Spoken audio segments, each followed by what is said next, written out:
Dear students, today we are discussing about Scotty defect and Frankel defects. These two defects are called stoichiometric defects. Okay, there are two types of defects in the crystalline solids. One is Scotty defect, another one is non-stoichiometric. One is stoichiometric, another one is non-stoichiometric. So under the stoichiometric defect only, we are going to talk about the Scotty and the Frankel defects. Okay, so let's come to the Scotty defect. Scotty defect normally arises from the missing of or the removal of one pair of charged species. So that is called stoichiometric defect. That is especially Scotty defect. Okay, if one cation is missing, then the counter ion will should not exist. It is the chemical law. Okay, if Na plus is there, then surely one Cl minus should be present or one OH minus should be present. Okay, if it is not there, then Na plus also will not exist. Okay, likewise, if one cation is missing, then surely its counter ion called anion should also be missed in that particular place. Therefore, it is called stoichiometry. As a chemistry student, you need not have the elaborate explanation for stoichiometry. Okay, so well, then when this Scotty stoichiometric defect will be occurring. Okay, what is the condition? If the given crystalline solid is sufficiently ionic in nature, then it will produce Scotty defect.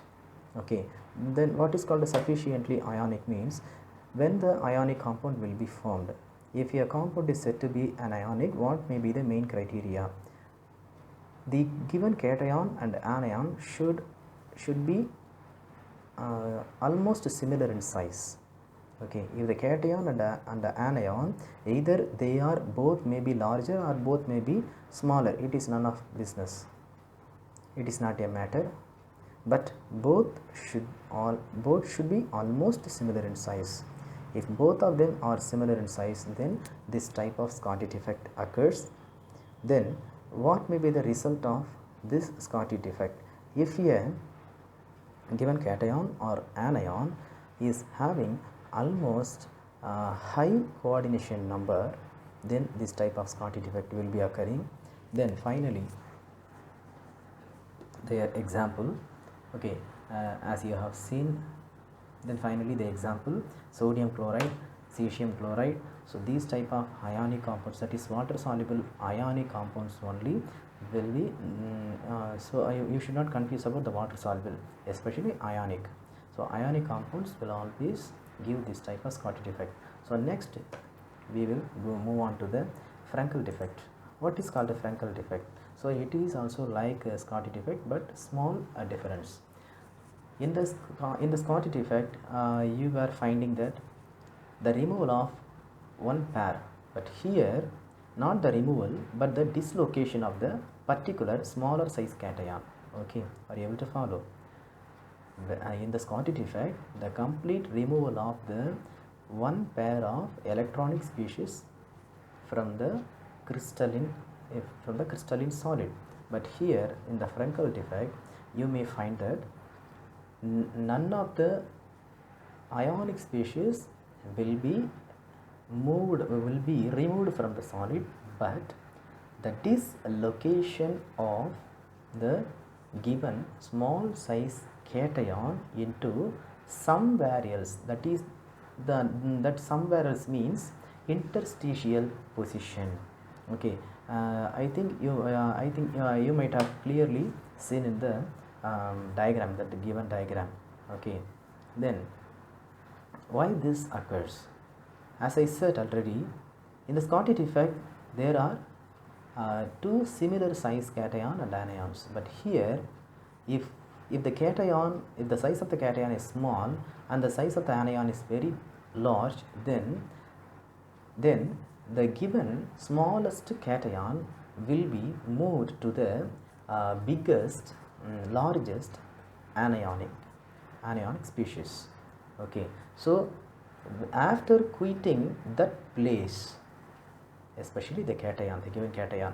The given cation, after quitting or after leaving that particular place to the another anion, then that site, that place will be remaining empty. Okay, so that is the main difference between that is Scotty and Frankel defect. So finally we are going to come at the end of this session. So which type of compound or which type of crystalline solid will give this type of Frankel defect? Okay, so for this Frankel defect, there is one particular criteria that crystalline compound should give should be in covalent in nature. Okay, so you might have studied in the Fajans rules.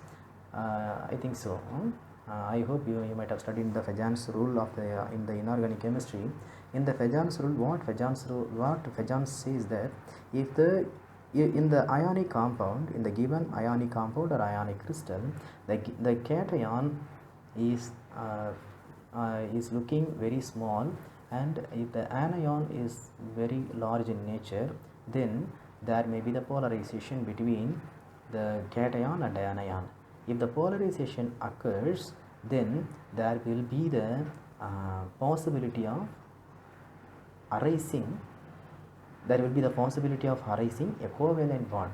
Okay, so you might have now you are having the chance to see this example for Frankel defects. Okay, NaCl and AgCl.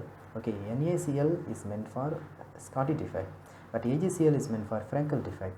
Okay, you might have you might have thought about that both of them are looking like the ionic compounds, but AgCl is not an ionic compound.